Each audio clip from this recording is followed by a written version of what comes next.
أعوذ بالله من الشيطان الرجيم بسم الله الرحمن الرحيم نحمده ونصلي على رسوله الكريم أما بعد رب اشرح لي صدري ويسر لي أمري واحلل عقدة من لساني يفقهوا قولي۔ ایک روایت کا مفہوم ہے کہ جب اللہ کے گھروں میں سے کسی گھر میں لوگ اکٹھے ہو کر قرآن پڑھتے اور پڑھاتے ہیں تو ان پر سکینت نازل ہوتی ہے، اللہ کی رحمت انہیں ڈھانپ لیتی ہے، فرشتے ان کے گرد گھیرا ڈال دیتے ہیں اور اللہ ان کے اندر ذکر کرتا ہے جو اس کے پاس ہے، یعنی فرشتوں کے اندر۔ حضرت ابو ہریرہ رضی اللہ تعالیٰ عنہ سے ایک روایت ہے جس کا مفہوم کچھ یوں ہے کہ کچھ فرشتے پھرتے رہتے ہیں اور ذکر کی مجالس تلاش کرتے ہیں، پھر ان لوگوں کے ساتھ بیٹھ جاتے ہیں اور ان کو اپنے پروں میں ڈھانپ لیتے ہیں۔ پھر جب وہ فرشتے چلے جاتے ہیں تو اللہ ان سے پوچھتا ہے، اور وہ خوب جانتا ہوتا ہے کہ وہ کہاں تھے، کہ ان سے پوچھتا ہے کہ وہ کہاں تھے، تو وہ بتاتے ہیں کہ وہ کہاں تھے، اور پھر اللہ ان سے پوچھتا ہے کہ جن لوگوں کے ساتھ تھے تم، وہ کیا مانگتے ہیں؟ وہ فرشتے ان کو بتاتے ہیں کہ وہ تیری جنت کا سوال کرتے ہیں۔ اللہ پوچھتا ہے انہوں نے میری جنت دیکھی ہے؟ اگر وہ دیکھ لیتے تو؟ پھر فرشتے بتاتے ہیں وہ تیری جہنم سے پناہ مانگتے ہیں۔ اللہ کہے گا کیا انہوں نے جہنم دیکھی ہے؟ اگر وہ اس کو دیکھ لیتے تو؟ پھر فرشتے کہتے ہیں کہ وہ تجھ سے مغفرت بھی مانگ رہے تھے۔ اللہ سبحانہ تعالیٰ فرمائے گا جو وہ مانگ رہے تھے میں نے ان کو عطا کیا۔ فرشتے کہیں گے کہ ان میں فلاں گناہ گار ایسے ہی گزرتے ہوئے آیا اور بیٹھ گیا۔ اللہ سبحانہ تعالیٰ فرمائے گا جاؤ میں نے اس کو بھی بخش دیا۔ تو یہ جو مجالس ہوتی ہیں علم کی، سیکھنے سکھانے کی، قرآن کی، ذکر کی، یہ ایسی بابرکت ہوتی ہیں کہ ان میں سے کوئی بھی محروم نہیں رہتا۔ اور یہ دور قرآن کا دور ہے، ہر دور ہی قرآن کا دور ہے، لیکن آج کل فتنے مسلمانوں پر امڑتے چلے آ رہے ہیں۔ خصوصیت سے قرآن سے چمٹنے کی ضرورت ہے، اس کو پڑھنے، پڑھانے، تدبر کرنے کی ضرورت ہے۔ ہر آنے والا دن ہمیں ان فتنوں سے قریب تر کر رہا ہے جس سے پیارے نبی صلی اللہ علیہ وسلم نے اپنی امت کو ڈرایا۔ ہر طرف کنفیوژن ہے، اس کو دور کرنے کا ایک ہی حل ہے، قرآن سے رجوع۔ ترمذی میں سیدنا علی رضی اللہ تعالیٰ عنہ سے مروی ہے کہ جو آج کے دور کے متعلق دکھائی دیتی ہے، خبردار رہو ان قریب ایک فتنہ برپا ہونے والا ہے۔ میں نے عرض کیا، یعنی حضرت علی نے عرض کیا، یا رسول اللہ صلی اللہ علیہ وسلم اس سے بچنے کی کیا صورت ہوگی؟ حضور صلی اللہ علیہ وسلم نے ارشاد فرمایا کتاب اللہ، اس میں اس چیز کی بھی خبر ہے جو تم سے پہلے کی امتوں پر گزری، اور اس بات کی بھی جو تمہارے بعد میں آنے والوں پر گزرے گی، اور اس چیز کا ذکر بھی ہے کہ تمہارے معاملات کے درمیان فیصلہ کرنے کی صورت کیا ہے۔ یہ قرآن ایک سنجیدہ اور فیصلہ کن کلام ہے، کوئی مذاق کی چیز نہیں۔ جو کوئی ظالم و جابر شخص اس قرآن کو چھوڑے گا، اللہ اس کو کچل کر رکھ دے گا، اور جس نے اسے چھوڑ کر کسی اور جگہ سے ہدایت حاصل کرنے کی کوشش کی، اللہ اسے گمراہ کر دے گا۔ یہ قرآن اللہ کی مضبوط رسی ہے، یہ حکیمانہ نصیحت ہے، یہی سیدھا رستہ ہے۔ ترمذی اور دارمی دونوں میں ہے یہ۔ اتنی بڑی تنبیہ کے بعد کس میں جسارت ہے کہ وہ قرآن سے ہٹ کر دانائی، دانشوری، حکمت کا دم بھرے؟ ہر دور کی طرح یہ دور بھی قرآن ہی کا ہے۔ قرآن فہمی کے حوالے سے علامہ اقبال کے والد کا قول رہنما بنایا جا سکتا ہے۔ بیٹے کو قرآن پڑھتے دیکھا تو کہا بیٹا قرآن اس طرح پڑھو گویا تم پر نازل ہو رہا ہے۔ قرآن اللہ تعالیٰ کا کلام ہے، یہ مجھ سے، آپ سے ہم کلام ہے، اسے پوری توجہ سے سننا ہے اور اس کو دل میں اتارنا ہے۔ اس کو شروع کرتے ہیں سورہ فاتحہ سے۔ ابن عباس سے مروی ہے کہ ہمارے درمیان جبرائیل نبی کریم صلی اللہ علیہ وسلم کے پاس بیٹھے ہوئے تھے، یعنی تو آواز آئی، آپ صلی اللہ علیہ وسلم نے سر اٹھایا، جبرائیل نے بتایا یہ آسمان کا دروازہ ہے جو آج ہی صرف کھلا ہے، اور ایک فرشتہ ہے جو اس سے پہلے کبھی نہیں اترا، اور اس فرشتے نے سلام کیا اور آپ کو 2 نوروں کی خوشخبری دی جو اس سے پہلے کسی کو نہیں ملی، ایک فاتحہ اور دوسری سورہ بقرہ کی آخری 2 آیات۔ مفسرین نے فاتحہ کے 36 نام گنوائے ہیں، اور یہ اس کی تعریف خود اللہ سبحانہ تعالیٰ نے بیان کی ہے۔ اس کو سبع من المثانی القرآن العظیم بھی قرار دیا ہے۔ بسم اللہ الرحمن الرحیم، یعنی اللہ تعالیٰ کا تعارف کروایا جا رہا ہے کہ اللہ کون ہے؟ وہ اللہ جو رحمان اور رحیم ہے، اور جس چیز پر بھی اللہ کا نام لے لیا جائے وہ باعث برکت ہو جاتی ہے۔ اعوذ باللہ من الشیطان الرجیم، اللہ کی رحمت کو پانے کے لیے شیطان سے محفوظ ہونا بہت زیادہ ضروری ہے۔ الحمد للہ رب العالمین الرحمن الرحیم مالک یوم الدین ایاک نعبد و ایاک نستعین اہدنا الصراط المستقیم صراط الذین انعمت علیہم غیر المغضوب علیہم ولا الضالین۔ قرآن اٹھاتے ہی پہلا سبق الحمدللہ، ساری تعریفیں اللہ ہی کے لیے ہیں، ہم کسی تعریف کے لائق نہیں ہیں۔ ایسا کیوں ہے؟ ہماری ذہانت، لیاقت، حسن، سلیقہ، مال، دولت، اس سب پر ہماری تعریف کیوں نہیں؟ یہ تمام لائق تعریف صفات ہماری اپنی نہیں ہیں، اللہ کی عطا کردہ ہے، اس لیے تعریف عطا کرنے والے کی ہے اور ہم اس کے عاجز بندے ہیں۔ یہ پہلا سبق تکبر توڑنے کے لیے ہے۔ تکبر نے شیطان کو راندہ درگاہ کر دیا، مردود کر دیا۔ متکبر دل علم حاصل نہیں کر سکتا۔ حصول علم کے لیے عاجزی درکار ہے، لہٰذا قرآن شروع کرنے سے پہلے تکبر کی ہر رمق، ہر دانہ دل سے نکال دیجیے۔ رب العالمین، اللہ تمام دنیاؤں کا پالنے والا ہے، مطلب آسمان، زمین، سورج، چاند۔ بات اتنی محدود نہیں ہے، ساری تعریف اللہ ہی کے لیے جو صرف ہماری زمین کا رب نہیں ہے۔ اگرچہ یہ زمین چھوٹی نہیں، اس میں انسان، جنات کے علاوہ بے حساب مخلوقات ہیں۔ کتنی اقسام کے حیوانات، کتنی قسم کے پودے، پانی، ہوا، زمین پر کتنے بے شمار اقسام ہیں۔ یہ زمین جس پر اس وقت 6 ارب انسان بس رہے ہیں، ہر 100 سال کے اندر یہ بدل جاتے ہیں۔ 6 ارب زیر زمین چلے جاتے ہیں، نئے 6 ارب بستے ہیں اپنے حصے کا امتحان دینے کے لیے۔ ان سب کا خالق، مالک، پالنے والا، نگہبانی کرنے والا، تربیت کرنے والا رب اللہ ہی ہے۔ یہ زمین جس پر ہم آباد ہیں، یہ ایک سولر سسٹم، نظام شمسی کا حصہ ہے، جس کا سورج زمین سے 3 لاکھ گنا بڑا ہے۔ اس سورج کے گرد 9 سیارے گھوم رہے ہیں، ان کے 54 چاند ہیں۔ آپ دیکھیں، کائنات پر غور و فکر کرتے جائیں تو یہ ایک عظیم الشان، پرفیکٹ، متوازن کائنات ہے جس میں کوئی نقص نہیں ہے۔ آپ غور و فکر کریں، دل پر ہیبت طاری ہوتی جائے گی کہ ہم اللہ اور اس کائنات کے مقابلے میں چونٹی جتنے چھوٹے ہیں۔ الحمدللہ، حمد زبانی، قولی، عملی، جو کچھ بھی ہے اللہ ہی کی طرف سے ہے۔ کائنات کی ہر چیز اللہ کی تعریف کر رہی ہے۔ الحمدللہ کہنا میزان کو بھر دیتا ہے، بڑے اجر و ثواب کی چیز ہے۔ قیامت کے دن افضل لوگ حمادون ہوں گے، جو اللہ کی حمد کرنے والے ہوں گے۔ کیوں؟ کیونکہ وہ اللہ اس چیز کے لائق ہے، وہ رب العالمین ہے۔ الرحمن الرحیم، مسلم، مومن، کافر، ہر ایک پر اللہ کی رحمت چھائی ہوئی ہے۔ رحیم، اس کی جاری و ساری رحمت۔ جنت جو اس کی خاص رحمت ہے، اس کو بھی کہا انتی رحمتی، تو میری رحمت میں سے ہے، اور اس کی رحمت سے ہی جنت میں دخول ہوگا۔ مالک یوم الدین، سب کو لوٹ کر اس کے پاس جانا ہے، اور وہ روز جزا کا مالک ہے۔ ایاک نعبد و ایاک نستعین، ہم تیری ہی عبادت کرتے ہیں۔ یعنی عبادت کا مطلب ہوتا ہے شدید محبت اور شدید اطاعت۔ اسی لیے کہا نا والذین آمنوا اشد حبا للہ، ایمان والے شدید ترین محبت اللہ سے کرتے ہیں، اور ہر چیز میں اطاعت بھی صرف اللہ ہی کی ہے۔ اور رسول اللہ صلی اللہ علیہ وسلم ہمیں وہ بتاتے ہیں کہ اللہ کے احکام کیا ہیں۔ تو دعا جو ہے، سب سے نفع مند دعا اللہ کی رضا کی حصول کی دعا ہے۔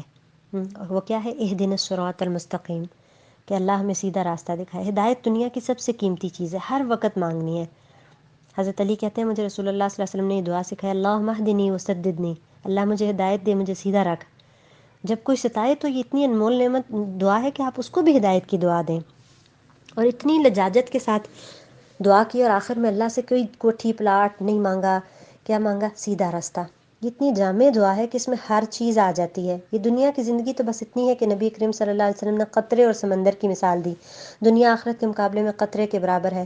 صراط مستقیم وہ راستہ ہے جس میں قطرے بھر میں چلتے چلتے اس سمندر میں جا داخل ہوں گے، جس کے آگے عالی شان نعمتوں بھری جنت میں محلات، بے حساب رزق، نیک اولاد کا ساتھ، بہترین جوڑے میسر ہوں گے۔ صراط مستقیم مانگ لی تو سبھی کچھ مانگ لیا۔ یہ دنیا بھی عافیت سے اللہ کی رضا پر چلتے کٹ جائے گی، اور آگے جنت کی میراث کا وعدہ بھی ہے۔ مسلمان جو مزدوری کر کے، پھٹے کپڑے پہن کے، پھٹے جوتے پہن کے، روکھی سوکھی کھا کر، پانی پی کر، مسجد میں نماز پڑھ کر درخت کے نیچے سو جاتا ہے، وہ ان ارب پتی لوگوں سے زیادہ خوش نصیب ہے جن کو آخرت کی فکر نہیں، یہ سمجھ نہیں کہ یہ قطرہ بھر زندگی گزار کر سمندر کے برابر راحتوں میں جا بسے گا، اور وہ کم نصیب اگر اس کو مرنے سے پہلے ہدایت نہ ملی تو قطرے کے برابر راحتیں گزار کر سمندر کے برابر اللہ کے غضب کا شکار ہو جائے گا۔ اللہ ہمیں اس سے پناہ دے۔ پھر فرمایا اللہ ہمیں ان لوگوں کے راستے پر چلا جن پر تو نے انعام کیا، انبیاء، صدیقین، شہداء اور صالحین کے راستے پر، نہ کہ ان لوگوں پر جن پر غضب کیا۔ مغضوب اور ضالین کی راہ سے بچنے کے معنی کیا ہے؟ حدیث کی روح سے مغضوب یہودی ہیں اور ضالین نصارہ عیسائی۔ یہی قرآنی واقعات سے ہمیں پتہ چلتا ہے۔ گویا دن رات ہم اللہ سے دعا کرتے ہیں کہ اللہ ہمیں ان جیسا نہ بنانا جو علم کے باوجود بھٹک گئے۔ ہم دعا یہ کرتے ہیں اور دن رات آئیڈیل بھی انہی کو بناتے ہیں۔ سورۃ البقرہ، احادیث کے مطابق یہ سورت جادو کا اثر ختم کرنے والی ہے۔ شیاطین اس گھر سے بھاگ جاتے ہیں جہاں یہ پڑھی جاتی ہے۔ جو پڑھتا ہے یہ اس کے لیے باعث برکت ہے، جو چھوڑتا ہے یہ اس کے لیے باعث حسرت ہے۔ آپ نے فرمایا اپنے گھروں کو قبرستان نہ بناؤ، سورہ بقرہ پڑھا کرو، اور اس کا آغاز ہی یہ ہے، الف لام میم ذالک الکتاب لا ریب فیہ۔ دل میں ایک سوال اٹھتا ہے، پوچھتے ڈر بھی لگتا ہے، لوگ شک کا کانٹا دل میں ڈال دیتے ہیں کہ آج 21ویں صدی ہے، 1400 سال پہلے کا یہ قرآن آج بھی اسی طرح اپلائی ہوگا؟ تو شک کا کانٹا رفع کرنے کے لیے سب سے پہلے کہہ دیا گیا اللہ کی کتاب ہے، اس میں کوئی شک نہیں، رب العالمین نے نازل کی ہے۔ 7ویں صدی کا رب بھی وہی تھا اور 21ویں صدی کا رب بھی وہی ہے۔ اور یہ کتاب کس لیے نازل ہوئی ہے؟ ہدی للمتقین، متقین کی ہدایت کے طور پر۔ متقی کون ہیں؟ جو ایمان بالغیب، الذین یؤمنون بالغیب، غیب پر ایمان لاتے ہیں، نماز قائم کرتے ہیں، زکوٰۃ دیتے ہیں، جو آپ پر نازل ہوا اس پر بھی ایمان لاتے ہیں، جو اس سے پہلے نازل ہوا اس پر بھی ایمان لاتے ہیں، جو آپ پر نازل ہوا قرآن اور حدیث، کتاب اور حکمت، کیونکہ آپ صلی اللہ علیہ وسلم وما ينطق عن الهوى ان هو الا وحی یوحی، آپ اپنی طرف سے کچھ نہیں بولتے تھے، جو کچھ بھی بولتے تھے وہ سب وہی ہوتا تھا جو آپ کی طرف کیا جاتا تھا۔ اور پھر متقین کی ایک صفت وبالآخرۃ ہم یوقنون، آخرت پر وہ یقین رکھتے ہیں۔ یقین علم کا بلند درجہ ہے، اس درجے پر وہ کچھ نظر آنے لگتا ہے جو اوروں کو نہیں آتا۔ حدیث میں ہے لوگوں، بے شک لوگوں کو دنیا میں یقین اور عافیت سے بڑھ کر کچھ نہیں دیا گیا۔ جن لوگوں میں یہ صفات ہیں وہ کیا ہیں؟ اولئک هم المفلحون، وہی لوگ فلاح پائیں گے۔ فلاح چاہتے ہیں تو یہ کام کرنا ہوں گے۔ آنکھوں پر جو پردہ ہے، حق کو جاننے کے بعد انکار، گناہوں کی کثرت سے یہ پردے پڑ جاتے ہیں اور دلوں پر مہر لگ جاتی ہے، اس کی طرف بھی اشارہ ہے کہ جو لوگ پہلے متقین کا ذکر، پھر کفار کے اس طبقے کا ذکر ہے کہ یہ جانتے بوجھتے ایسے کرتے ہیں، اللہ کی بات کو نہیں مانتے، تو اللہ نے ان کے دلوں پر مہر لگا دی، آنکھوں پر پردہ ڈال دیا اور ان کے لیے بڑا عذاب ہے۔ پھر ایک تیسرے گروہ منافقین کا ذکر ہوتا ہے، وَمِنَ النَّاسِ مَن يَقُولُ آمَنَّا بِاللَّهِ وَبِالْيَوْمِ الْآخِرِ وَمَا هُم بِمُؤْمِنِينَ، ان میں سے کچھ کہتے ہیں کہ ہم اللہ پر اور یوم آخرت پر ایمان لائے، حالانکہ وہ ایمان نہیں لاتے، مانتے ہی نہیں ہیں۔ ان کی عملی زندگی ان کے دعووں کے خلاف ہے، یہ نفاق کی بیماری کی طرف اشارہ ہے۔ مفسرین کہتے ہیں کہ دنیا کی محبت کی بیماری بھی یہی ہے۔ تو پھر اللہ نے کیا کیا کہ ان کی بیماری کو اور بڑھا دیا، فزادہم اللہ مرضا، یعنی دنیا کی محبت اور بڑھا دی، وہ دنیا کے پیچھے ہی صحیح ایمان کی طرف نہیں آتے نا، اس بیماری سے ایمان کی لذت سے انسان محروم ہو جاتا ہے، اور پھر وہ ہیلے بہانے کرتے ہیں کہ ہم تو اصلاح کرنے والے ہیں، ہم تو سب کے ساتھ بنا کر رکھنے والے ہیں، انما نحن مسلمون، حالانکہ وہ الا انہم هم المفسدون، حالانکہ یہ فساد ہے۔ اور پھر ان کا یہ بھی کہا گیا کہ یہ کہتے ہیں کہ انما نحن مستہزئون، ہم تو مذاق کرتے ہیں یا مذاق اڑاتے ہیں۔ تو اسلام کا مذاق اڑانا، عمل کرنے والوں کا مذاق اڑانا، یہ منافقت کی نشانیوں میں سے ہے۔ بھلا کوئی اپنے والدین کا مذاق اڑاتا ہے؟ کیونکہ ہم ان کو معزز سمجھتے ہیں نا، تو اگر ہم قرآن کو، اللہ تعالیٰ کو سمجھیں تو پھر ہم، یا ان کا ہمارے دل میں وقار ہو تو ہم اس کا مذاق تو نہیں اڑا سکتے۔ یہ کیسا دل ہے کہ جو اللہ کے احکام کا مذاق اڑا سکتا ہے؟ اور پھر اللہ ان کے ساتھ مذاق کرتا ہے یا کرے گا؟ اللہ کا استہزاء یہ ہے کہ ان کے برے اعمال کو ان کے لیے مزین کر دیتے ہیں، اور قیامت کے دن کا مذاق ان کے ساتھ یہ ہوگا کہ وہ اہل ایمان کے ساتھ چلیں گے اور یکا یک ان کی روشنی بجھ جائے گی اور وہ پھر آگے راستہ نہ دیکھ سکیں گے۔ پھر آگے ایک مثال سے بات سمجھائی گئی، مثلہم کمثل الذی استوقد نارا، ان کی مثال ایسے ہے جیسے کسی نے آگ جلائی، پھر جب ماحول روشن ہو گیا تو اللہ نے ان کا نور چھین لیا اور ان کو اندھیروں میں چھوڑ دیا، یہ کچھ نہیں دیکھ سکتے۔ یعنی آگ جلائی، یعنی پہلے ایمان لایا یا ایمان آیا، پھر ان کے قلب کا نور ختم ہو گیا۔ قلب کا نور اللہ کے ہاتھ میں ہے، اسی لیے دعا کرنی چاہیے اللہم اجعل فی قلبی نورا۔ جب دیکھتے ہیں کہ دین کے ساتھ دنیا کا نقصان کرنا پڑ رہا ہے تو یہ اس آزمائش میں پڑتے ہی نہیں ہیں۔ کیوں؟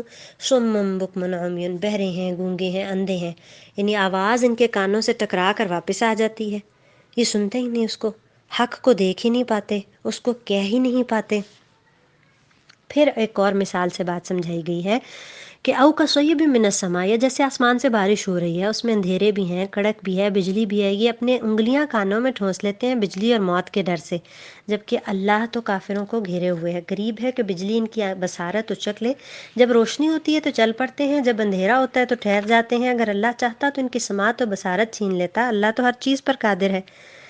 یعنی بارش نازل ہو رہی ہے، ہدایت کی بارش نازل ہو رہی ہے، لیکن ساتھ مصائب بھی ہیں، کڑک بھی ہے، چمک بھی ہے، یہ اللہ سے بھاگ کر کہاں جائیں گے؟ کیا زمین ان کو چھپا لے گی یا آسمان پناہ دے گا؟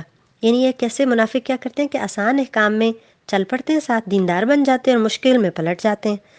اللہ چاہتا تو کان آنکھیں چھین ہی لیتا، ہدایت کے دروازے بند ہی کر دیتا، لیکن اللہ تو چانس دیے چلے جا رہا ہے، ہدایت کے مواقع دے رہا ہے۔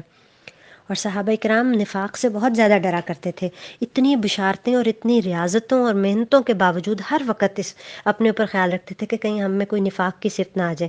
حضرت حذیفہ رضی اللہ تعالیٰ عنہ کو نبی کریم صلی اللہ علیہ وسلم نے منافقین کے نام بتائے تھے، اور حضرت عمر ان کو قسم دے دے کر پوچھتے تھے کہ اس میں میرا نام تو نہیں ہے۔ حضرت حنزلہ ایک دفعہ گھر بیٹھے ہوئے تھے اور ان کی حالت جو مسجد میں تھی وہ گھر سے فرق تھی ایمان کی، تو وہ اسی پر پریشان ہو گئے کہ میں کہیں منافق تو نہیں ہو گیا۔ تو ہر سچے مسلمان کو نفاق سے ڈرنا چاہیے، اور اللہ ہماری سماعت بصارت سے وہ سب کچھ ہمیں سنوائے جو ان کے سننے کا حق ہے۔ اللہم متعنا باسماعنا وابصارنا ما ابقیتنا واجعلہ الوارث منا، اللہ ان سے ہم سے ایسے کام لے لے جو ہماری بعد بھی ہمارے لیے صدقہ جاریاں ہوں۔ آیت نمبر 21 میں ہے، یا ایھا الناس اعبدوا ربکم الذی خلقکم والذین من قبلکم لعلکم تتقون، اے لوگو عبادت کرو اس رب کی جس نے تم کو بھی پیدا کیا، پہلے لوگوں کو بھی، اس لیے کہ تم متقی بن کر جیو۔ سب سے بڑھ کر اپنے رب سے محبت کرنی ہے، اور عبادت کے لائق صرف وہی ہے۔ اور یہ ہوگا کیسے؟ قرآن سے، رجوع سے۔ وَإِن كُنتُمْ فِي رَيْبٍ مِّمَّا نَزَّلْنَا عَلَىٰ عَبْدِنَا، اور اگر تمہیں قرآن کے بارے میں کوئی شک ہے جو ہم نے اپنے بندے پر نازل کیا، تو اس جیسی کوئی صورت لے آؤ، اپنے سارے مددگاروں کو بھی بلا لو اگر تم سچے ہو۔ قرآن کی اتھینٹسٹی کو اسٹیبلش کیا جا رہا ہے، شک ہے تو اس جیسا کلام لے آؤ، ساری دنیا کو ساتھ ملا لو۔ نہیں کر سکتے تو کیا کرو؟ فاتقوا النار التي وقودها الناس والحجارہ، ڈر جاؤ اس آگ سے جس کا ایندھن لوگ اور پتھر ہوں گے، جن سے وہ اور بھڑک اٹھے گی۔ اور پھر فرمایا ہم فیہا خالدون، وہ اس میں ہمیشہ ہمیشہ رہیں گے۔ یعنی ایمان اور عمل صالح، یعنی علم، اچھی نیت، صبر، اخلاص، اس کے ساتھ آپ بچ سکتے ہیں اس آگ سے۔ اور جو زیادہ علم رکھتا ہے وہ اتنی زیادہ مشکل زبان میں بات کرتا ہے، لیکن اللہ تعالیٰ تو علیم ہے نا، وہ اس نے ایسا کلام نازل کیا جو شاہکار بھی ہے، لیکن اس میں بندوں کی عقل کے مطابق، ہر انسان کی عقل کے مطابق مثالیں بھی ہیں، اور وہ سمجھ بھی آ جاتا ہے۔ جیسے بندوں کے مطابق مثالیں دے کر سمجھا رہا ہے نا، جیسے یہ جو مثال آگے کہا کہ ان اللہ لا یستحی ان یضرب مثلا ما بعوضہ، آیت نمبر 26، اللہ نہیں شرماتا کہ وہ ایک مچھر کی مثال سے سمجھائے یا اس سے بھی اوپر کی کوئی چیز۔ جو ایمان والے ہیں وہ جانتے ہیں انہ الحق من ربہم، کہ یہ سب حق ہے ان کی رب کی طرف سے۔ جو کافر ہیں وہ کہتے ہیں اللہ کا کیا ارادہ ہے ایسی مثالوں سے۔ بہت سے لوگ گمراہ ہو جاتے ہیں اور بہت سو کو ہدایت ملتی ہے، اور گمراہ فاسق ہی ہوتے ہیں۔ یعنی مکھی مچھر بہت چھوٹی سی چیز ہے، یہ کافروں کے لیے امتحان بن گیا، لیکن یہی چھوٹی سی چیز اللہ کی خلاقی کا عظیم الشان شاہکار ہے۔ ننھے حقیر سے مچھر کو دیکھیے، اتنے مختصر سے وجود میں اللہ نے اتنے نظاموں کی پائپ لائنیں بچھا رکھی ہیں۔ ڈائجسٹو سسٹم ہے، نروس سسٹم ہے، ریسپریٹری سسٹم ہے، ریپروڈکٹیو سسٹم ہے، ایکسکریٹری سسٹم ہے، اس کے ساتھ 6 ٹانگیں دوڑ لگانے کو، 2 پار اڑنے کو، گنگنانے، آواز لگانے کی صلاحیت بھی بخشی۔ ٹیکا لگانا ہم نے شاید مچھر سے ہی سیکھا ہو۔ لیبارٹری ٹیسٹ کے لیے ہمارا خون نچوڑنے والا تو غلطی کر سکتا ہے، 2-3 مرتبہ رگ تلاش کرتے ہیں، مگر مچھر گھوپ اندھیرے میں عین اس طریقے کے تحت خون چوستا ہے بغیر کسی خطا کے۔ واقع ہدایت کے متلاشی کو تو ایک مچھر ہی بہت کافی ہے۔ رہی مکھی تو سورہ نحل میں شہد کی مکھی کو پڑھیے، اللہ کی خلاقی پر بے اختیار سجدہ ریز ہونے کو جی چاہتا ہے۔ حقیر سے کیڑے نے شفاف شہد بنا کر خانوں میں بھر دیا۔ ابتداً وہ پتلا اور رقیق تھا، اپنے پروں سے ہوا دے دے کر اسے خشک کیا، گاڑھا ہو گیا تو موم لگا کر سیل کر دیا۔ ننھے کیڑوں کے کارخانے نے شفاف، اعلیٰ ترین خوشبودار شفا اور غذا، سیلڈ غذا کا انتظام کیا۔ کھاؤ پیو اور اللہ کے شکر گزار بن کر رہو۔ تو گمراہ کون ہوتا ہے؟ وہی جو فاسق ہے، یعنی بندوں کے گمراہ ہونے میں اپنا ہی قصور ہے۔ اللہ گمراہ فاسقوں کو ہی کرتا ہے، اور ہدایت اس کو ملتی ہے جس میں طلب ہوتی ہے۔ پھر فرمایا الذین ینقضون عہد اللہ من بعد میثاقہ ویقطعون ما امر اللہ بہ ان یوصل ویفسدون فی الارض اولئک هم الخاسرون، جو اللہ کے عہد کو پختہ کرنے کے بعد توڑ دیتے ہیں، اور جن چیزوں کو اللہ نے جوڑنے کا حکم دیا انہیں کاٹتے ہیں اور زمین میں فساد مچاتے ہیں۔ اللہ کے عہد کو توڑ دیتے ہیں، لا الہ الا اللہ کا پاس نہیں رکھتے، جن کو جوڑنے کا حکم دیا یعنی صلہ رحمی کا وہ نہیں کرتے، قطع رحمی کی کوئی معافی نہیں، قاطع الرحم جنت میں داخل نہیں ہوگا، اور صلہ رحمی عمر اور رزق میں اضافے کی ہے، اور رشتہ دار جب برا بھی کریں تب بھی اچھا کرنا ہے، یہی اصل امتحان ہے اور یہی صلہ رحمی ہے۔ بد اخلاقی مومن کی نشانی نہیں ہے، یہ منافق کی نشانی ہے۔ پھر فرمایا کیف تکفرون باللہ، تم کیسے کفر کر سکتے اللہ کے ساتھ، وکنتم امواتا، تم مردہ تھے، فاحیاکم، اللہ نے تمہیں زندہ کیا، پھر مارے گا، پھر زندہ کرے گا، پھر اسی کی طرف لوٹ کر جانا ہے۔ انہیں زندگی دی لیکن چند سالوں کی، موت زندگی، یہ امتحان ہے، امتحان کے لیے ہے۔ وَإِذْ قَالَ رَبُّكَ لِلْمَلَائِكَةِ إِنِّي جَاعِلٌ فِي الْأَرْضِ خَلِيفَةً، تیرے رب نے جب ملائکہ سے کہا میں زمین میں خلیفہ بنانے والا ہوں۔ یعنی انسانیت کا آغاز کہاں سے ہوا؟ آدم سے۔ انسان کہاں سے آیا؟ یہ اکثر سوال ذہن میں آتا ہے نا، تو اس کا قصہ سنایا گیا کہ اللہ نے فرشتوں سے کہا زمین میں اپنا ایک خلیفہ بنانے لگا ہوں، اور پھر اس کو علم دیا، سب نام سکھائے، زمین سے متعارف کروایا، علم کے ساتھ شرف بخشا۔ اور پھر کیا ہوا، اس علم کی بنا پر سب مخلوق، سب فرشتوں سے کہا کہ اس کو سجدہ کریں، اور اس میں جو شیطان تھا اس نے سجدہ نہیں کیا، تکبر کیا، اپنی عقل کا استعمال کیا اور انسان کا دشمن بن گیا اور اللہ کی بارگاہ سے بھی مردود ہوا۔ تو اللہ تعالیٰ نے انسان کو امتحان کے لیے پیدا کیا تھا، جنت میں بھی امتحان ہی تھا، بتایا کہ یہ پھل نہیں کھانا، اور پھر جب انہوں نے وہ کھا لیا تو پھر ان سے کہا کہ آپ زمین میں چلے جائیں، قُلْنَا اهْبِطُوا بَعْضُكُمْ لِبَعْضٍ عَدُوٌّ وَلَكُمْ فِي الْأَرْضِ مُسْتَقَرٌّ وَمَتَاعٌ إِلَىٰ حِينٍ۔ اب کچھ عرصے کے لیے وہیں پہ ٹھکانا ہے، اور پھر جو اللہ تعالیٰ کی اطاعت کرے گا وہ واپس اسی جنت اپنے ٹھکانے میں پہنچ جائے گا۔ پھر کیا ہوا کہ شیطان نے غلطی کی، وہ اس پہ اڑ گیا اور وہ ہمیشہ کے لیے مردود ہوا۔ آدم علیہ السلام سے غلطی ہوئی، انہوں نے اس کی اسی وقت توبہ کی اور اللہ سے معافی مانگتے رہے۔ فَتَلَقَّىٰ آدَمُ مِن رَّبِّهِ کلمات، اپنے رب سے کچھ کلمات بھی سیکھ لیے۔ ربنا ظلمنا انفسنا وان لم تغفر لنا وترحمنا لنكونن من الخاسرین۔ فتاب علیہ، پھر اللہ تعالیٰ نے ان کی توبہ قبول کر لی۔ انہ هو التواب الرحیم، بے شک وہ توبہ قبول کرنے والا اور رحم کرنے والا ہے۔ قلنا اهبطوا منها جميعا، کہا ہم نے اتر جاؤ اس میں سے سب کے سب، پھر جب آئے گی تمہارے پاس میری طرف سے ہدایت، پس جو میری ہدایت کی پیروی کرے گا نہ ان پر کوئی خوف ہوگا اور نہ ان پر کوئی غم ہوگا، اور جو جھٹلائیں گے ہماری آیات کو وہ آگ والے ہیں، وہ اس میں ہمیشہ رہیں گے۔ یہاں سے آگے بنی اسرائیل کا ذکر بھی شروع ہو رہا ہے۔ اب یہ قرآن کی ابتدا میں بنی اسرائیل کی طویل کہانی کیوں سنائی گئی؟ اس لیے کہ ہم سے پہلے بنی اسرائیل کو دنیا کی امامت عطا ہوئی تھی۔ کہا ہے بنی اسرائیل یاد کرو میری نعمت کو جو میں نے جس سے میں نے تم کو نوازا تھا، اور اس بات کو کہ تمہیں دنیا کی قوموں پر فضیلت عطا کی تھی۔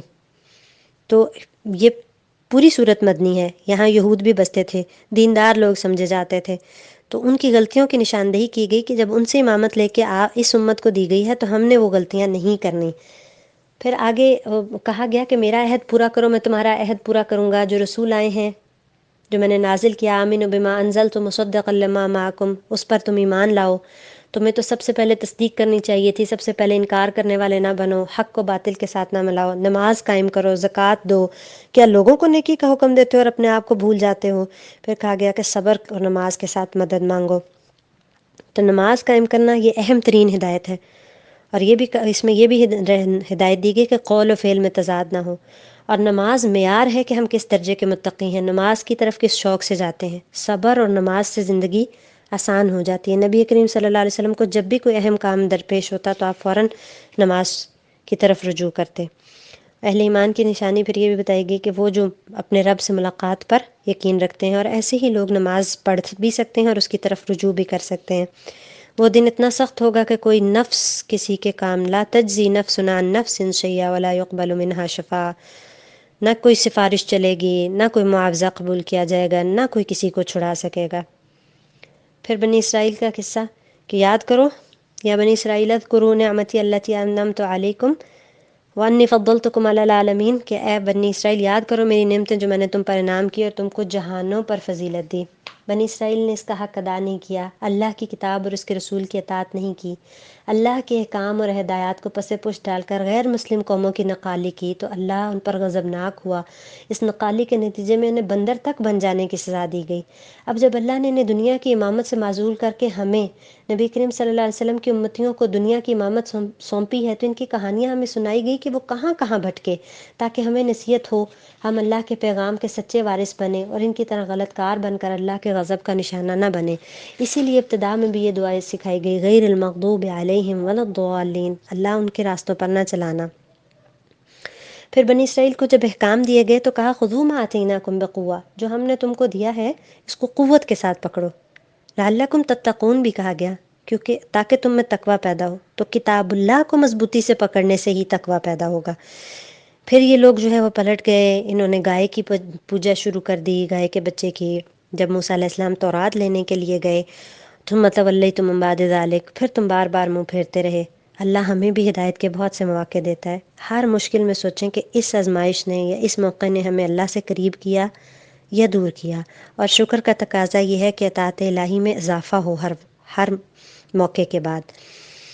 آیت 67 میں وَإِذْ قَالَ مُوسَىٰ لِقَوْمِهِ إِنَّ اللَّهَ يَأْمُرُكُمْ أَن تَذْبَحُوا بَقَرَةً، جب موسیٰ علیہ السلام نے اپنی قوم سے کہا کہ اللہ تمہیں حکم دیتا ہے کہ ایک گائے ذبح کرو، پھر گائے ذبح کرنے کا واقعہ ہے. اصل میں بنی اسرائیل کے دل میں گائے پرستی، کیونکہ ان اپنی ہمسایہ قوموں سے گائے کی تقدیس ان کے دلوں میں بیٹھ گئی تھی. اس کو نکالنا بھی مقصود تھا. ایک بندہ قتل ہو گیا تھا، اس کے قاتل کا بھی معلوم کرنا تھا. اللہ مرنے کے بعد زندہ کرنے پر قادر ہے، یہ بات بھی ان کو سمجھانی مقصود تھی. تو کہا کہ گائے ذبح کرو اور اس کو مقتول کے ساتھ لگاؤ، اس کا کوئی حصہ، تو وہ خود بتائے گا کہ اس کو کس نے مارا ہے. بنی اسرائیل بجائے اس کے بات مانتے. ان کی عادت تھی کثرت قیل و قال، سوال پر سوال، عمل سے بچنے کے لیے، اطاعت سے بچنے کے لیے. تو انہوں نے حضرت موسیٰ سے کہا کہ آپ ہم سے مذاق کر رہے ہیں، یعنی بات بات پر مذاق اڑانا یہ تو جہالت کی علامت ہے. اسی لیے موسیٰ علیہ السلام نے کہا کہ میں اللہ کی پناہ میں آتا ہوں کہ میں جاہلوں میں سے ہو جاؤں.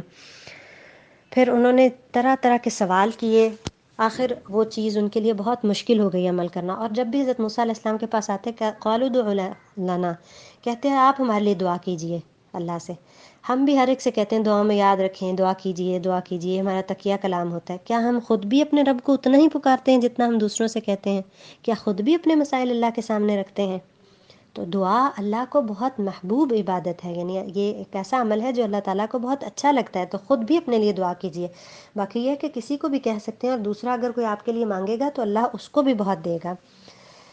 پھر کہا گیا، حضرت موسیٰ نے ان سے کہا کہ اب تمہیں جو کہا گیا ہے تم ویسا کرو. فَفَعَلُوا مَا تُؤْمَرُونَ، کیونکہ فرشتے بھی ایسا کرتے ہیں، جو حکم ملتا ہے وہ کر لیتے ہیں. صحابہ کرام بھی ایسے ہی تھے، بھاگ بھاگ کر آپ کے حکم کو مانتے تھے. تو ہم کس کی پیروی کریں؟ بنی اسرائیل کی جو بس سوال پر سوال کرتے تھے، یا صحابہ کی جو بات سنتے تھے تو کہتے تھے سمعنا وَأَطَعْنَا؟ اور موسیٰ علیہ السلام کا صبر دیکھیے کہ ان کے سوالوں سے اکتائے نہیں. کہنے لگے الآن جئت بالحق، جب کوئی حجت بازی نہ رہی تو کہنے لگے کہ اب آپ حق لائیں. حالانکہ موسیٰ علیہ السلام تو پہلے ہی حق لے کر آئے تھے، بس توہمات کی وجہ سے یہ حجت بازی کی. تو اللہ پر توکل کریں تو توہمات کبھی نقصان نہیں دیتے. پھر اس کے بعد اللہ سبحانہ تعالیٰ کہتے ہیں کیونکہ یہ بار بار نافرمانیاں کرتے رہے تو ان کے دل سخت ہو گئے. ثم قست قلوبکم، پھر تمہارے دل سخت ہو گئے. من بعد ذلک فہی کالحجارہ او اشد قسوہ، پتھروں جیسے یا اس سے بھی زیادہ سخت. تو 3 طرح کے پتھروں کی مثالیں دی گئیں. مختلف طرح یا 3 طرح کے انسانوں کو بھی ہم ان سے ریپرزینٹ کر سکتے ہیں. ایک وہ پتھر جن سے نہریں پھوٹ پڑتی ہیں، یعنی جہاں زمین میں پانی جمع ہوتا رہتا ہے پھر نہروں کی طرح نکل آتا ہے. یعنی جیسے کچھ لوگ علم حاصل کرتے رہتے ہیں پھر ان میں سے وہ نکلتا بھی ہے، یعنی نفع مند ہوتے ہیں. پھر کچھ راکس ایسے ہوتے ہیں جو پانی ابزارب کرتے ہیں، ضرب لگے تو ان میں سے کریک میں سے پانی نکل آتا ہے. ایسے کچھ لوگ بھی ابزارب کرتے رہتے ہیں، ظاہر نہیں کرتے، جب ضرب پڑتی ہے تو سب جاری ہو جاتا ہے. اور کچھ ایسے ہوتے ہیں کہ جیسے گریوٹی سے یا زلزلے سے کچھ پتھر لڑک جاتے ہیں، وہ اصل میں اللہ کے خوف سے لڑک رہے ہوتے ہیں. تو کچھ لوگ اپیرنٹلی بڑے اسٹرانگ ہوتے ہیں لیکن وہ ڈگمگاتے ہیں یا ٹوٹتے ہیں تو اللہ کے خوف سے ایسا ہوتا ہے. تو لوگوں سے مایوس نہیں ہونا، ان کے بارے میں ججمنٹل نہیں ہونا کہ یہ سخت ہیں. جو خیر ہم کسی میں ڈال رہے ہیں ہو سکتا ہے اس کے اندر جمع ہو رہی ہے، جو بچوں کی ہم تربیت کر رہے ہیں ہو سکتا ہے وہ ضائع نہیں ہوگی انشاءاللہ. ان کو چھوڑنا نہیں ہے، خیر کا ماحول پیدا کیے رکھنا ہے. پتھر نظر آنے والے لوگ بھی پگھل سکتے ہیں، لیکن کچھ لوگ ایسے ہوتے ہیں، ایسی بدبختی ہوتی ہے کہ وہ پھر بھی محروم رہ جاتے ہیں. اللہم لا تجعلنا منہم، اللہ ہمیں ان میں سے نہ کرے. ابن قیم کہا کرتے تھے کہ دل کو بگاڑنے والی 5 چیزیں ہیں: لوگوں سے زیادہ گھل مل کر رہنا، بہت زیادہ سوشلائز وغیرہ جیسے ہونا ہے نا، ظاہر اس میں گناہوں کے مواقع بھی زیادہ ہوتے ہیں، لیکن اس کا یہ مطلب نہیں کہ قطع تعلق کر کے رہ لیں. دوسری کہ خواہش پرستی. تیسری اللہ کے علاوہ اوروں سے دلی تعلق رکھنا. پھر زیادہ سونا اور زیادہ کھانا. آیت نمبر 75 ومنہم امیون لا یعلمون الکتاب، ان میں سے کچھ امی ہیں جو کتاب کا علم نہیں رکھتے. امی ان پڑھ یا الٹریٹ کو بھی کہتے ہیں، جو پڑھنا لکھنا نہیں جانتے. تو یہاں امی ان کو کہا گیا جو الکتاب کا علم نہیں رکھتے، یعنی بڑی سے بڑی ڈگریاں بھی ہوں، اگر قرآن کا الکتاب کا علم نہیں، اللہ کی کتاب کا علم نہیں تو وہ امی ہو سکتا ہے. ویسے تو پیارے نبی صلی اللہ علیہ وسلم نبی امی تھے، لیکن وہ اور معنی میں ہے، وہ یہ کہ آپ لکھنا اور پڑھنا نہیں جانتے تھے، ورنہ اس دنیا کے سب سے بڑے عالم پیارے نبی صلی اللہ علیہ وسلم ہیں. اللہ امانی، اللہ تعالیٰ کہتے ہیں ان کا علم کیا ہے؟ بس ان کی خواہشات اور ان کے گمان. جو یہ خواہش سمجھتے ہیں اس کو یہ اپنا عقیدہ بنا لیتے ہیں، جو یہ گمان سمجھتے ہیں اس کو اپنا عقیدہ بنا لیتے ہیں. پھر انہوں نے کہا قالوا لن تمسنا النار الا ایاما معدودہ. یہ بنی اسرائیل کے عقائد کی خرابی کی طرف اشارہ ہے. کہتے تھے ہمیں جہنم کی آگ نہیں چھوئے گی مگر چند روز. یہ بات تو ہم بھی کہتے ہیں. جی ہاں، اسی لیے بنی اسرائیل کی تمام کہانیاں ہمیں سنا دی گئیں کہ ہم بھی اللہ کے کلام اور اس کے رسول کے پیغام کو بھول کر من گھڑت دین میں نہ کھو جائیں، غلط فہمیوں خوش فہمیوں میں نہ مارے جائیں۔ اللہ نے جنت دوزخ کے حصول کا اصول بیان فرما دیا۔ اللہ کے ہاں چہیتوں کو نوازنے کا فیورٹزم کا کوئی تصور نہیں، میرٹ ہے، انصاف ہے۔ اسی لیے یہ آیت سب کو جھنجھوڑنے کے لیے کافی ہے۔ بلا من کسب سیئۃ، جو برائی کمائے گا، وحاطت بہ خطیئۃ، اس کی خطائیں اس کو گھیر لیں گی، فاولئک اصحاب النار ہم فیہا خالدون، وہ دوزخ میں جائیں گے، اس میں ہمیشہ رہیں گے۔ ربی کہتے ہیں اس سے مراد وہ شخص بھی ہو سکتا ہے جو چھوٹے چھوٹے گناہ جمع کرتا رہتا ہے۔ استغفر اللہ، واللہ عالم بالصواب۔ آیت نمبر 83، جب ہم نے بنی اسرائیل سے عہد لیا، وَإِذْ أَخَذْنَا مِيثَاقَ بَنِي إِسْرَائِيلَ، ہم نے بنی اسرائیل سے کیا عہد لیا کہ وہ اللہ کے ساتھ لا تعبدون الا اللہ، اللہ کے علاوہ کسی کی عبادت نہیں کریں گے، وبالوالدین احسانا، یہ عہد ہمیں اس لیے بتایا گیا کہ یہ ہمارے بھی کرنے کے کام ہے۔ والدین کے ساتھ حسن سلوک، قولوا للناس، اور اس کے بعد پھر کہا گیا قریبی رشتہ داروں، یتیموں، مسکینوں کے ساتھ، وقولوا للناس حسنا، لوگوں کے ساتھ اچھی بات کرنی ہے، قولی احسان بھی کرنا ہے، اپنی بات سے لوگوں کو تکلیف نہیں دینی، کیونکہ الکلمۃ الطیبہ صدقہ، کلمہ طیبہ بھی صدقہ ہے۔ حدیث سلام کو عام کرنا اور اچھا کلام کرنا بخشش کو لازم کر دیتا ہے، او کما قال صلی اللہ علیہ وسلم۔ وقیم الصلاۃ وآتوا الزکوٰۃ، نماز قائم کرو اور زکوٰۃ بھی دو۔ ہم عبادت کرتے ہیں تو اخلاق بھول جاتے ہیں، اخلاقیات پر زور دیتے ہیں تو عبادات بھول جاتے ہیں۔ پھر فرمایا فتؤمنون ببعض الکتاب وتکفرون ببعض، بعض کتاب کے بعض حصوں پر ایمان لاتے ہو، بعض کا کفر کر دیتے ہو، اپنی مرضی کے احکام مان لیتے ہو، دوسرے چھوڑ دیتے ہو۔ اس کی بنی اسرائیل کو بھی اجازت نہیں تھی اور ہمیں بھی نہیں۔ کہا یہ گیا ادخلوا فی السلم کافہ، پورے کے پورے اسلام میں داخل ہو جاؤ۔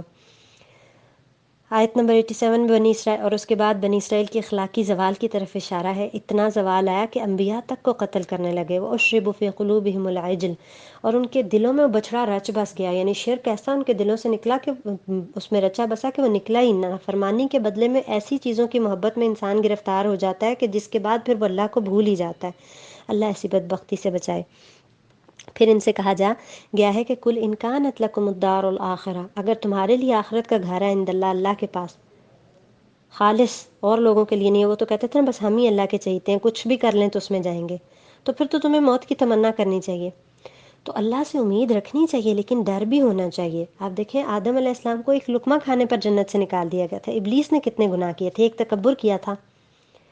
تو حدیث میں آتا ہے کہ ایک شخص منہ سے ایسی بات نکالتا ہے جس کی وجہ سے وہ جہنم میں 70 سال کی مسافت پر چلا جاتا ہے۔ پھر جبرائیل علیہ السلام کا ذکر ہے کہ کہہ دیجئے جو جبرائیل کا دشمن ہوگا، تو یعنی پھر یہ ایمانیات کے بارے میں بتایا گیا کہ ان پر ایمان لانا بھی ضروری ہے، کیونکہ یہود کہتے تھے یہ جبرائیل ہمارے دشمن ہیں، یہ محمد صلی اللہ علیہ وسلم پر وحی لے آئے۔ پھر 101 میں بتایا گیا کہ ایک فریق اہل کتاب میں سے اللہ کی کتاب کو پیٹھ پیچھے ڈال دیتا ہے۔ پیٹھ پیچھے پھینکنے کا مطلب ہے کہ اس کو امپورٹنس نہ دینا۔ تو ہمیں بھی سوچنا ہے کہ ہماری زندگی میں، ہمارے دن میں قرآن کا کتنا حصہ ہوتا ہے، قرآن کو دہراتے رہنا چاہیے۔ سفیان بن عیینہ کہتے کہ لوگوں نے کتاب اللہ کو ریشم اور دباج، سونے اور چاندی کے ساتھ آراستہ کیا، لیکن عمل نہیں کیا، یہی پیٹھ پیچھے پھینکنا ہے۔ آیت نمبر 102 میں وَاتَّبَعُوا مَا تَتْلُو الشَّيَاطِينُ عَلَىٰ مُلْكِ سلیمان، یہ پیچھے پڑ گئے اس کے جو شیاطین پڑھا کرتے تھے سلیمان علیہ السلام کے ملک میں۔ آج بھی لوگ بس جادو ٹونا وظائف دنیا داری کے لیے سب کچھ کرتے ہیں۔ تو یہودی بھی جادو بہت کیا کرتے تھے، اور خاص طور پر وہ جادو جس کے ذریعے میاں بیوی کے درمیان تفریق ڈالتے۔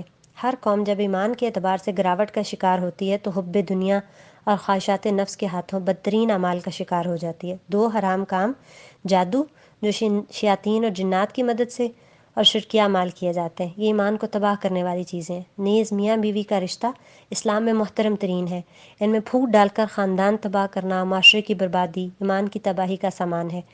یہ دونوں بیماریاں آج امت مسلمہ میں بھی جڑ پکڑ چکی ہیں، اور وجہ وہی ہے، اسلام اور قرآن سے دوری اور دین سے جہالت۔ تو آج بھی ما یفرقون بہ بین المرء وزوجہ بہت عام ہے، حسد کی بنا پر۔ یہ سارے خصائل مسلمانوں میں، حسد کرتے ہیں، کسی کو دیکھ کے برداشت نہیں کر سکتے، گھر توڑنے کے لیے جادو کرتے ہیں، جبکہ متقی کا تو دل صاف ہوتا ہے۔ تو اگر ہمیں کسی سے تکلیف بھی محسوس ہوتی ہے تو یا تو معاف کر دینا چاہیے۔ تکلیف محسوس ہونا تو ایک قدرتی عمل ہے، لیکن جتنی چوٹ لگے گی اتنا اجر بھی تو ملے گا۔ مومن بغض نہیں رکھتا، حسد نہیں کرتا، کسی کو تکلیف پہنچانے کا نہیں سوچتا۔ کاش یہ لوگ جانتے، لو کانوا یعلمون، کہ جادو اثر تو رکھتا ہے لیکن یہ سب باذن اللہ ہوتا ہے۔ بجائے ڈرنے کے اپنی پروٹیکشن کریں، اللہ کے حصار میں آئیں، اللہ کی پناہ میں آئیں۔ اگر کسی سے حسد میں محسوس ہو کہ کوئی ہم سے حسد کر رہا ہے، ہمیں نقصان پہنچا رہا ہے، تو حفاظت کے اذکار پابندی سے کریں، اللہ کے قلعے میں پناہ لے لیں۔ پھر ایک آیت ہے آیت نمبر 104 کہ تم رائنا نہ کہا کرو، انظر نہ کہا کرو۔ مجلس کے آداب سکھائے جا رہے ہیں، کیونکہ یہ جب آپ صلی اللہ علیہ وسلم کو مخاطب کرنے کے لیے ایک لفظ تھا رائنا، تو وہ اس کو بگاڑ کر رائنا کہتے تھے، جس کا مطلب خراب ہو جاتا تھا، تو کہا کہ تم اس لفظ کو ہی چھوڑ دو، اس کی جگہ انظرنا کا لفظ استعمال کرو، بجائے لوگوں سے لڑو خود کو بدل دو۔ جب لوگ لڑیں تو آپ اپنا رستہ بدل لیں، کسی کو بدلنا مشکل ہے، اپنے آپ کو تو بدلا جا سکتا ہے نا۔ پھر کہا گیا کما سئل موسیٰ آیت نمبر 108 میں کہ تم بھی ایسے سوال کرو کہ جیسے موسیٰ علیہ السلام سے کیے گئے، یعنی ان کی قوم نے جیسے اپنے ام تریدون ان تسألوا رسولکم کما سئل موسیٰ من قبل، جیسے انہوں نے اپنے نبی سے کیا، تم بھی اب ویسے ہی سوال کرو گے۔ تو بعض سوالات ایسے ہوتے ہیں جو کفر تک بھی لے جاتے ہیں، دین سیکھنے کے لیے نہیں، صرف اس میں مین منخ نکالنے کے لیے۔ اور پھر کہا کہ جو بھی تم آگے بھیجو کہ اپنی جانوں کے لیے خیر میں سے اسے اللہ کے ہاں پاؤ گے۔ نماز زکوٰۃ کے علاوہ بھی نیکی کے بہت سے کام ہیں، مومن نیکیوں کا حریص ہوتا ہے، یہ فرائض میں سے ہیں۔ ہم میں سے ہر ایک نے سابقون السابقون تک جانا ہے، آگے سے آگے بڑھنے کی کوشش کرنی ہے۔ پھر یہ لوگ کہتے تھے کہ جنت میں نہ جائے گا مگر جو یہودی ہوگا یا نصارہ، یعنی اپنے آپ کو جنتی سمجھتے، باقی سب کو جہنمی، جبکہ کس کا کیا مقام ہے یہ تو اللہ ہی کو معلوم ہے۔ آیت نمبر 112 میں کہا گیا کہ لا خوف علیہم ولا هم یحزنون، نہ ان پر کوئی خوف ہوگا، کس پر، اور نہ کوئی غم ہوگا، کن لوگوں پر، من اسلم وجہہ للہ وہو محسن، جو اپنا چہرہ اللہ کے آگے جھکا دے اور وہ محسن بھی ہو، تو اس پر۔ آیت نمبر 113 میں اللہ ان کے درمیان فیصلے کرے گا قیامت کے دن۔ سب لوگ اپنے آپ کو حق پر سمجھتے ہیں، یہ فیصلے تو قیامت کے دن ہوں گے، اس لیے کتاب و سنت کی پیروی کی ضرورت ہے۔ جو برے کام کرتے ہیں ومن اظلم ممن منع مساجد اللہ، اور اس سے بڑا ظالم کون ہو سکتا ہے جو اللہ کی مسجدوں سے روکے اور یا اس کی خرابی کی کوشش کرے، ان کی ایسے لوگوں کے لیے دنیا اور آخرت میں رسوائی ہے۔ تو مساجد آباد کرنے کا بہت اجر ہے، لیکن مساجد میں ایسے کام کرنا جن سے بد دل ہو کر لوگ آنا چھوڑ دیں یا مسجدوں کی ویرانی کے لیے کوشش کریں، اس سے بڑا بھی ظلم کوئی نہیں۔ دعا کرنی چاہیے اللہم احسن عاقبتنا فی الامور کلہا واجرنا من خزی الدنیا وعذاب الآخرہ، اللہ ہمارے تمام کاموں کا انجام بھی اچھا کر دے اور دنیا اور آخرت کی رسوائیوں سے بچائے۔ پھر آیت نمبر 119 میں کہا گیا کہ ہم نے آپ کو حق کے ساتھ بشیر اور نذیر بنا کر بھیجا ہے، آپ سے جہنم والوں کے بارے میں نہ پوچھا جائے گا۔ اور کہا کہ یہود و نصارہ آپ سے راضی نہ ہوں گے جب تک آپ ان کے دین کی پیروی نہ کریں۔ یہود و نصارہ تو ان کے اپنے نام تھے نا جو انہوں نے خود رکھ لیے، یہ فرقہ وارانہ نام تھے، جبکہ ان کو بلانا کس چیز کی طرف چاہیے تھا، یہودیت نصرانیت کی طرف نہیں، اسلام کی طرف۔ پھر کہا کہ آیت نمبر 120 میں کہ اگر آپ ان کی خواہشات کے پیچھے چلنے لگیں گے اس کے بعد کہ جب آپ کے پاس علم آ گیا، تو یعنی خواہش نفس کی تو پیروی نہیں کی جا سکتی نا علم آ جانے کے بعد۔ مالک من اللہ من ولی ولا نصیر، تو پھر اللہ سے آپ کو کوئی بچانے والا نہیں ہوگا۔ آیت نمبر 121 میں کہا گیا کہ وہ لوگ جن کو ہم نے کتاب دی ہے وہ اس کی تلاوت کرتے ہیں جیسا کہ حق ہے اس کی تلاوت کا، وہی اصل لوگ اس پر ایمان لاتے ہیں، اصل میں اس پر ایمان لاتے ہیں، اور جو اس کا کفر کرے گا وہ خسارہ پانے والے ہیں۔ یعنی اس کا مطلب ہے قرآن کی یا کتاب کی تلاوت کے حقوق ہیں جن کو ادا کرنا ضروری ہے۔ آیت نمبر 124 میں کہا گیا کہ ابراہیم علیہ السلام کو اس کے رب نے کئی کلمات سے آزمایا، کئی باتوں سے، اللہ وہ تمام پر پورے اترے، ان سب پر پورے اترے، تو اللہ نے ان سے کہا انی جاعلک للناس اماما، میں آپ کو لوگوں کا امام بنانے والا ہوں۔ جو امتحان میں کامیاب ہوتا ہے وہی لیڈرشپ کا اہل ہوتا ہے نا۔ ابراہیم نے کہا وہ من ذریتی، میری اولاد میں سے، تو کہا یہ ورثہ نہیں ہے کہ آٹومیٹکلی ٹرانسفر ہو، جو اس کا اہل ہوگا اسی کو ملے گا۔ اور پھر اس میں ابراہیم علیہ السلام اور اسماعیل علیہ السلام کے بارے میں پتہ چلتا ہے کہ اتنی بے شمار آزمائشوں امتحانوں میں سرخرو ہوئے، اللہ کا گھر تعمیر کرنے کی سعادت ملی۔ وَإِذْ يَرْفَعُ إِبْرَاهِيمُ الْقَوَاعِدَ مِنَ الْبَيْتِ وَإِسْمَاعِيلُ، تو ساتھ پھر بھی اتنی عاجزی سے دعائیں، حالانکہ انہیں تو فخر ہونا چاہیے تھا، کیا کہنے لگے ربنا تقبل منا انک انت السمیع العلیم، اللہ قبول کر لے، بیت اللہ کی تعمیر کی عبادت یعنی تو سننے والا اور جاننے والا ہے۔ قبولیت کی فکر یہی ہماری تربیت کا سامان ہے۔ درخت جتنا پھل سے لدا ہوتا ہے اتنا ہی عاجزی سے جھکا ہوتا ہے۔ اعلیٰ ترین کامیابیوں کے حامل یہ انبیاء ساری خدمات پیش کر کے، قربانیاں دے کر بھی عملی تفسیر تھے عجز و انکساری کی۔ حق تو یہ ہے کہ حق ادا نہ ہوا۔ مزید دعائیں کہ ہم تو مساجد بنا لیتے ہیں لیکن ان کی آبادی کی فکر نہیں کرتے۔ ابراہیم نے دعا کی وارنا مناسکنا، اللہ ہمیں عبادت کے مناسک بھی سکھاؤ، توب علینا، ہماری توبہ قبول کر۔ ایک ویژنری تھے ابراہیم، آنے والی نسلوں تک کے لیے دعا کی، ربنا وبعث فیہم رسولا منہم، اللہ ان میں ایک رسول بھیج، کیا کرے، یعلمہم الکتاب والحکمہ، ان کو کتاب و حکمت کی تعلیم دے، تزکیہ کرے۔ ابراہیم علیہ السلام نے اپنی نسلوں تک کی دینی تعلیم کی فکر کی، کیا ہماری بھی یہی فکر ہے؟ پھر یعقوب علیہ السلام کا ذکر کہ اپنی اولاد کو نصیحت کر رہے ہیں، وصیت کر رہے ہیں، فلا تموتن الا وانتم مسلمون، نہ موت آئے تمہیں مگر مسلم ہونے کی حالت میں۔ تو ظاہر ہے ہر وقت اس کی تیاری کرتے رہیں گے تو تب اس حالت میں موت آئے گی نا۔ تو کیا ہمیں بھی اور ہماری اپنی نسلوں کے لیے یہ فکر ہے کہ انہیں بھی حالت ایمان میں موت آئے؟ پھر ان سے یہ بھی پوچھا یعقوب علیہ السلام نے، ما تعبدون من بعدی، میرے بعد کس کی عبادت کرو گے؟